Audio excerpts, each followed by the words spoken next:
హర హర మహాదేవ శంభో శంకర. నమస్కారం చేసుకోండి అందరూ. జై జై గణేశ, జై కొడత గణేశ. చెప్పండి రా గట్టిగా, జై జై గణేశ, జై కొడత గణేశ. అదే 4 సార్లు చెప్పండి, పక్క పెట్టి. గణపతి బప్ప, గణపతి బప్ప,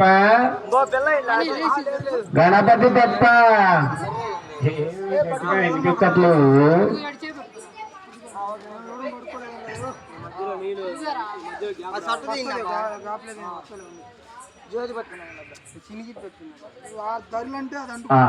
ఇంకా ఎవరైనా కొబ్బరికాయలు కొట్టుకోవాల్సిన వాళ్ళు ఉన్నారా? ఆ మంత్ర పుష్పానికి తలా కాసిన పూలు తీసుకోండి. ఇది పెట్టండి, అందరూ కాసిన పూలు తీసుకోండి. సోమవారం దగ్గర వేసుకోవచ్చు. లేచులేండి. ఓం దాదా పురస్తు కొద్ది కొద్ది తీసుకోండి, కొద్ది కొద్దిగా అందరికి ఇచ్చేసేయండి.